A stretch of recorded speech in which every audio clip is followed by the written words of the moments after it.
नमस्कार दोस्तों, मैं आपका साथी रजत पाल आपके अपने परिवार टॉप 5 में आपका हार्दिक स्वागत करता हूं, अभिनंदन करता हूं। और काफ़ी दिनों बाद आज मिल रहे हैं, यानी एक सप्ताह लगभग बीत चुका है, एक सप्ताह से ज़्यादा ही हो गया है। और आपने जितना मैंने कराया है उतना रिवीजन आपने कर लिया होगा, ऐसी तो उम्मीद कर ही सकते हैं। बाकी सब बेहतर रहें और नहीं है तो बेहतर बनने की कोशिश करेंगे। देखो, बेहतर बना ही जाता है, अगर नहीं है तो बनना तो पड़ेगा आपको, आज नहीं तो कल। अगर आप नहीं बनेंगे तो दूसरा कोई बन जाएगा, क्योंकि दुनिया जो है याद नंबर 1 को ही रखती है, लास्ट वाले को कोई याद नहीं रखता है। आपने मेहनत कितनी भी की हो, याद पहले वाला ही रखा जाता है। तो फिलहाल अब हम जो हमारा होने वाला है चैप्टर 2 है, जो कि क्या है, Nelson Mandela long walk to freedom. जो क्या है, नेल्सन मंडेला जो साउथ अफ्रीका के राष्ट्रपति प्रेसिडेंट के रूप में जो अपॉइंट हुए थे, जो नियुक्त हुए थे, जिन्होंने चुनाव लड़के इतनी विजय हासिल की थी, जैसे हमारे देश में महात्मा गांधी जी, वैसे ही साउथ अफ्रीका में नेल्सन मंडेला जी। तो उन्हीं की जो बायोग्राफी है, यानी बायोग्राफी क्या, ऑटोबायोग्राफी है जो, यानी ऑटोबायोग्राफी क्या होती है, जो व्यक्ति खुद अपने बारे में लिखता है उसे ऑटोबायोग्राफी कहते हैं। बायोग्राफी क्या होती है, किसी व्यक्ति के बारे में कोई दूसरा लिख दे उसे बायोग्राफी कहा जाता है।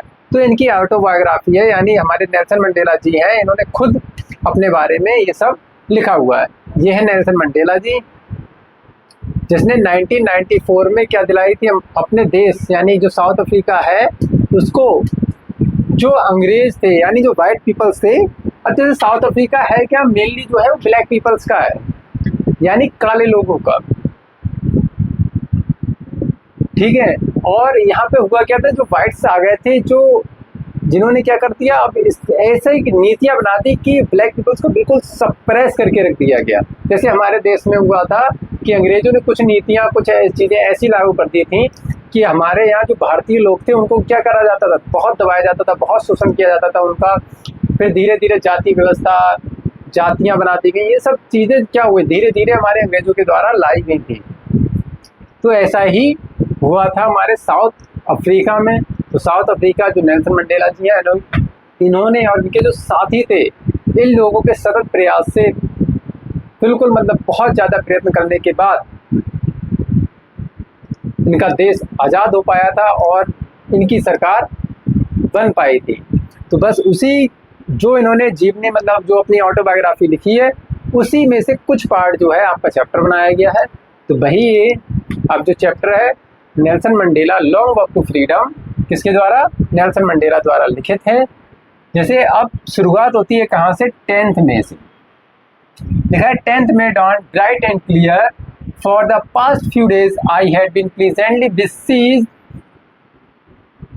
by dignitaries and world leaders who were coming to pay their respect before the inauguration. अब कह रहे हैं 10th मई, 10th मई यानी 10 मई, 10th मई यानी 10 मई, 10 मई। और डान माने क्या होता है, सुबह।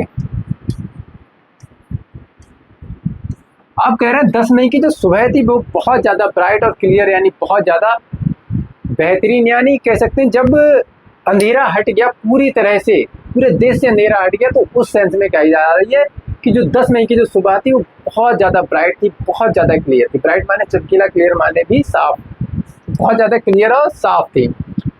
For the past few days I had been pleasantly busy, कह रहे कुछ दिनों से, पिछले कुछ दिनों से मैं खुशी खुशी, प्लीजेंटली मीन्स क्या होता है, खुशी खुशी, क्या होता है, खुशी खुशी।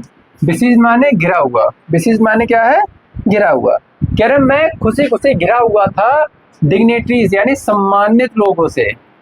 किससे सम्मानित, तो सम्मानित थे, कहाँ के सम्मानित लोग थे, जो वर्ल्ड के, और वर्ल्ड के जो नेता लोग थे, विश्व के जो नेता थे, या जो सम्मानित व्यक्ति या अतिथि जो लोग आए थे, उनसे मैं खुशी खुशी घिरा हुआ था। who were coming to pay their respect before the inauguration, जो क्या करने आए थे, जो देने आए थे, रेस्पेक्ट देने आए थे, किसको, बिफोर द इनॉग्रेशन, यानी जो उद्घाटन होने वाला था, जो डेमोक्रेटिक सरकार बनने वाली थी, उसके लिए अपना सम्मान जाहिर करने आए थे या सम्मान देने उसके लिए आए थे, उसके सम्मान में भागीदारी बनने आए थे। इनॉग्रेशन मीन्स क्या है? उद्घाटन। क्या दिया होता है? उद्घाटन। The inauguration would be the largest gathering ever of international leaders on south African soil. अब कह रहे हैं जो इनॉग्रेशन यानी जो उद्घाटन होने वाला था वो अभी तक का सबसे बड़ा समूह, यानी एक साथ जो इंटरनेशनल अंतरराष्ट्रीय जो नेता लोग थे, जो वर्ल्ड के महान लोग, सम्मानित लोग, जो नेता लोग आज जो थे एक साथ इकट्ठे होने वाले थे। कहाँ पर? साउथ अफ्रीका की मिट्टी पर। यानी ऐसी आज तक कभी ऐसा नहीं हुआ कि इतनी बड़ी जो गैदरिंग है वो एक साथ फॉर्म की गई हो, यानी एक साथ इतने लोग साउथ अफ्रीका की मिट्टी पर आ गए हो। ऐसा आज होने वाला था। कब? आज 10 मई 1994 को, 10 मई 1994 को ऐसा होने वाला था। ठीक है।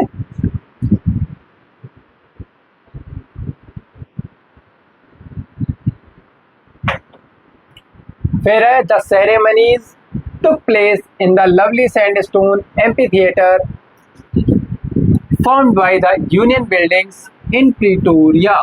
अब क्या है? सेरेमनी जो समारोह हो रहा था, सेरेमनीज क्या होता है? समारोह। सेरेमनीज क्या आता है? समारोह। जो यानी समारोह किसका हो रहा था? जो हमारा देश, जो साउथ अफ्रीका जो था, वो जब आज़ाद होने वाला था, उसका इनॉग्रेशन, उद्घाटन होने वाला था, उनके जो सरकार बनी थी उसका पूरी तरह से जो शपथ वगैरह लेने वाली थी, सरकार बनने वाली थी, बन चुकी थी जो, तो उसका सम्मान होने वाला था, उसका समारोह होने वाला था। तो उसने क्या लिया? उसने जगह ली। कहाँ पर जगह ली? Lovely sandstone amphitheatre. Amphitheatre क्या होता है? जैसे ये है, अब ये जो जगह है, जैसे यहाँ पर बीच में क्या है? बीच में एक स्टेज सा बना है और फिर चारों तरफ जैसे हमारे क्रिकेट के ग्राउंड होता है, क्रिकेट का ग्राउंड, इसमें चारों ओर क्या होती है? सीटें ही सीटें होती हैं, चार ओर नहीं तो 3 तरफ। ठीक है। तो इसमें क्या है? जैसे सामने यहाँ पे बीचों बीच में एक ग्राउंड हो, ग्राउंड के चारों तरफ क्या है? एक असेंडिंग या डिसेंडिंग ऑर्डर में लगा दी जाए, कुर्सियां लगा दी जाएं या सीटें बना दी जाएं, तो इसको बोलते हैं एम्पी थिएटर। तो एम्पी थिएटर में क्या होने वाली थी? ये सेरेमनीज एम्पी थिएटर में होने वाली थी, जो यूनियन बिल्डिंग के द्वारा प्रिटोरिया में बनाई गई थी। For decades. डिकेड्स क्या बोलते हैं? जब डिकेड्स बोलते हैं 10 ईयर को, 10 ईयर के समय को क्या बोला जाता है? डिकेड। कितने? 10 ईयर्स के। जब 10 ईयर्स का पीरियड जो होता है उसको क्या बोलते हैं? डिकेड बोलते हैं। This had been the seat of white supremacy. अब ये सीट जो दशकों से जो सीट क्या थी? गोरे लोगों की थी, यानी सुप्रीमेसी यानी वाइट सुप्रीमेसी यानी गोरे लोगों की थी। And now it was the site of a rainbow gathering of different colours and Nations for the installation of south Africa's first democratic non racial government. अब क्या? दशकों से ये सीट किसकी थी? वाइट लोगों की। और अब क्या होने जाता है? अब it was the site. Site means rainbow gathering, यानी अब ये साइट जो एक जगह है कैसी होने वाली थी? रेनबो गैदरिंग, यानी तरह तरह के लोग आ रहे थे यहाँ पे। पहले क्या? वाइट लोग ही शासन कर सकते थे और किसी कलर का, कलर मीन्स हमारा जो रंग है काला गोरा, तो गोरे लोग ही शासन करते थे वहां पर। गोरे मीन्स अंग्रेज लोग, ब्रिटिशर्स, सही शासन कर सकते थे। लेकिन काले जो लोग थे, जो वहां के नेटिव जो रहने वाले थे, वो शासन वहां पर नहीं कर सकते थे। तो वही कहा है कि जो रेनबो गैदरिंग होने वाली थी अलग अलग कलर्स के लोगों की और अलग अलग देशों के लोगों की, for the installation of south Africa first democratic non racial government. किसके लिए होने वाली थी? तो साउथ अफ्रीका की पहली डेमोक्रेटिक यानी लोकतांत्रिक जो सरकार बनी थी, नॉन रेशियल यानी गैर देश, गैर जातिवाद, बिना जातिवाद, बिना भेदभाव वाली जो सरकार बनने जा रही थी, उसका इंस्टॉलेशन, उसकी स्थापना के लिए सब लोग एकत्रित हुए थे। ये रेनबो गैदरिंग किसके लिए होती? जो सरकार हुई थी उसके सम्मान के लिए हुई थी। उसने जो बुलाया गया था, यानी साउथ अफ्रीका जब इतना आज़ाद होने वाला था तो उसके जश्न के लिए सब लोग एकत्र हुए थे, सब लोग एक साथ इकट्ठे हुए थे। और सरकार भी कैसी थी? नॉन रेशियल, यानी किसी से रंग के नाम पर कोई भी भेद नहीं होगा। फिर नेक्स्ट है, on that lovely autumn day I was accompanied by my daughter Zenani on the podium. Mister de Klerk was first sworn as second deputy president Then Thabo Mbeki, Mr. de Klerk and Thabo Mbeki was sworn in as first deputy president. अब कह रहे हैं on that lovely autumn day, I was accompanied with my daughter Zenani. कह रहे हैं उस खूबसूरत से पतझड़ के दिन, बसंत ऋतु के दिनों, पतझड़ बसंत ऋतु के दिनों में, नहीं बसंत कहाँ है, पतझड़ है, सॉरी। ऑटम क्या होता है, पतझड़, स्प्रिंग क्या होता है, बसंत होती है। कह रहे हैं ऑटम डे पर मैं अपनी बेटी ज़ेनानी के साथ घिरा हुआ था। ज़ेनानी ने उसे घेर रखा था, मतलब ज़ेनानी के साथ वो थे, सॉरी घेर नहीं रखा था, घेर तो नेताओं ने रखा था उन्हें। ज़ेनानी के साथ है, कंप्लीट मीन्स होता है साथ में। वो अपनी पुत्री जो थी, उनकी बेटी जो थी, ज़ेनानी के साथ थे उस ऑटम वाले दिन। ऑन द पोडियम, पोडियम पर, पोडियम क्या होता है, जिस पर जो नेता लोग होते हैं, हम लोग जो टीचर्स होते हैं, उस पर जो डेस्क जो बनी होती है उस पर रखकर हम स्पीच वगैरह बोलते हैं, उसको बोलता जाता है पोडियम, डेस्क नहीं बोला जाता उसको, ठीक है। तो इस तरह से यानी एक सर्कुलर बेस होता है, मतलब सर्कुलर रेक्टेंगुलर, उसमें यहाँ पे एक माइक लगा होता है, तो यहाँ पर सब लोग जो स्पीच देते हैं उसे मतलब क्या बोला जाता है, हमें पोडियम। तो कह रहे हैं पोडियम पर पहले तो क्या जाते हैं, मिस्टर जो de Klerk हैं, ये है मिस्टर de Klerk और ये हमारे थाबो म्बेकी। तो मिस्टर de Klerk क्या लेते हैं, सेकंड डिप्टी प्रेसिडेंट के रूप में शपथ लेते हैं जाकर, किससे, द्वितीय उपराष्ट्रपति के रूप में जो है शपथ लेते हैं। वहीं पर हमारे जो थाबो म्बेकी हैं वो फर्स्ट डिप्टी प्रेसिडेंट के रूप में जाकर शपथ लेते हैं। यहाँ पर जो मैं शब्द है वो किसके लिए आया है, हमारे नेल्सन मंडेला जी के लिए। फिर लिखा है when it was my turn, कह रहे जब मेरी बारी आई, मेरी मीन्स जब नेल्सन मंडेला जी की बारी आई, तब वो कहते हैं आई प्लेज, मैंने शपथ ली, टू ओबे, मैं पालन करूंगा और बनाए रखूंगा, to uphold and uphold, uphold means बनाए रखना, the constitution and to devote myself the well being of the republic and its people. कह रहे जब मेरी बारी आई तब मैंने शपथ ली कि मैं पालन करूंगा और संविधान को जैसा है उसको वैसा ही बनाए रखने, मतलब संविधान की गरिमा बनाए रखूंगा, संविधान की प्रतिष्ठा बढ़ाऊंगा। इस तरह से जैसे हमारे नेता शपथ लेते हैं, ऐसे ही इन्होंने भी शपथ ली थी और कहा था मैं अपना जीवन डेवोट मीन्स निछावर कर दूंगा, किस पर, अपने लोगों पर, वेल बीइंग, किसके well being, republics and its people, और यहाँ के लोगों में, अपने देश के लिए मैं अपना सब कुछ दे दूंगा, सब कुछ निछावर कर दूंगा, अपने देश की भलाई के लिए, अपनी जनता की भलाई के लिए मैं अपना सब कुछ निछावर कर दूंगा, पूरी तरह से डेवोट हो जाऊंगा, पूरी तरह से उनमें ही लग जाऊंगा। To the assembled guest and the watching world I said, कहना जो लोग इकट्ठे हुए थे, जो वहाँ पर लोग मेहमान आए हुए थे, जो देश था मेरा, जो देश की जनता थी, जो देश के लोग थे, जो वहाँ पर इकट्ठे हुए थे, मैंने उन सबसे कहा, और जो लोग मुझे देख रहे थे मैंने उनसे भी कहा, देख रहे थे मीन जो टीवी पर देख रहे थे, जो दूर लोग बैठे हुए थे, वहाँ से मैं सबसे कहना चाहता हूँ या कहता हूँ कि मैंने कहा। अब नेल्सन मंडेला जी कह रहे हैं, क्या कह रहे हैं, today all of us do. अब जैसे ये जो इमेज है, ये मान लो जैसे देखो ये ब्लैक इमेज है, तो उसी समय की लगभग इमेज है। ये देखो जिस तरह किस तरह केवल खोपड़ी ही खोपड़ी दिख रही है यहाँ पर, और कुछ भी नहीं दिख रहा चारों तरफ। और इधर ये सब नेता लोग वगैरह ये सब बैठे हुए हैं जो प्रेस्टिजियस लोग हैं। तो ये कह रहे हैं कि आज हम लोग, today all of us do by our presence here, कह रहे हैं आज जब हम लोग यहाँ उपस्थित हुए हैं, कन्फर ग्लोरी, जो गौरव प्रदान करे, एंड होप टू न्यूबल लाइबिलिटी, जो कह रहे हैं आज हम लोग जो उपस्थित हुए हैं गौरव प्रदान करने के लिए, और जो नई जो आज़ादी मिली है उस और नई आज़ादी की आशा में एकत्र हुए हैं। अब out of the experience of N extraordinary human disaster, कह रहे हैं जो क्या हुआ है, जो कई ह्यूमन डिजास्टर यानी जब मानव को बहुत ज़्यादा सफेद, बहुत ज़्यादा उसमें उत्पीड़न किया गया, बहुत ज़्यादा दुख दर्द तकलीफ दी गई, उसके द्वारा जब वो एक्सपीरियंस करके निकले हैं तो उसको ह्यूमन डिजास्टर उन्होंने बताया। कह रहे ये सबसे मैं बाहर निकल के आया हूँ जो बहुत लंबे समय तक चला था। अब क्या होना चाहिए, must be born a society of which all humanity will be proud. अब ऐसा जो सोसाइटी है, ऐसा समाज बनना चाहिए जिस पर हर एक मानव को, हर एक मानवता को गर्व होना चाहिए। अब उन्होंने कहा है कि अब पहले क्या होता था, पहले लोगों को इतना दबाया जाता था, इतना मारा पीटा जाता था, लेकिन अब ऐसा नहीं होना चाहिए। अब क्या होना चाहिए, अब पूरी तरह से बदल देना चाहिए सब कुछ। अब जब हो तो बेहतर हो, बेहतरीन होगा। अब मेरी सरकार है, अब मैं सभी को समान हक देता हूँ, चाहे गोरा हो चाहे काला हो, उसमें कोई भी भेद नहीं होगा, कोई भी रंग के अनुसार कोई किसी से भेद मतभेद नहीं रखेगा। ये हमारे नेल्सन मंडेला जी कहना चाहते थे वहाँ पर।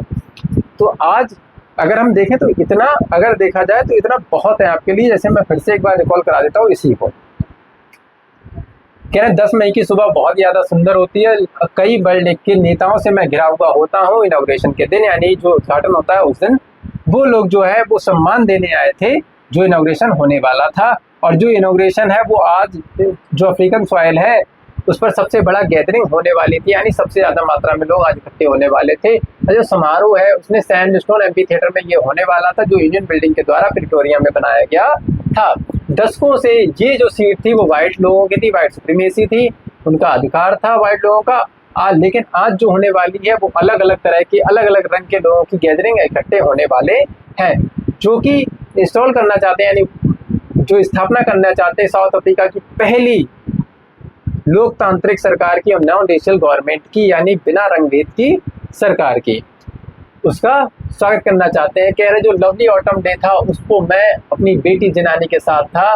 कह रहे पोडियम पर मिस्टर डी क्लार्क जो क्या कहते हैं पहले जाते हैं और सेकंड डिप्टी प्रेसिडेंट के रूप में शपथ लेते हैं, फिर उसके बाद थाबो बेकी जाते हैं और पहले डिप्टी प्रेसिडेंट के रूप में शपथ लेते हैं। फिर जब मेरी बारी आती तो मैं जाता हूँ, मैं शपथ लेता हूँ और कहता हूँ कि मैं हमेशा पालन करूँगा और इस संविधान की गरिमा को बनाए रखूँगा और अपने लोगों के प्रति जो भलाई, जो जनता की भलाई हो सकेगी, जो देश की भलाई होगी, मैं उसमें हमेशा डेवोट रहूँगा, उसके प्रति हमेशा समर्पित रहूँगा।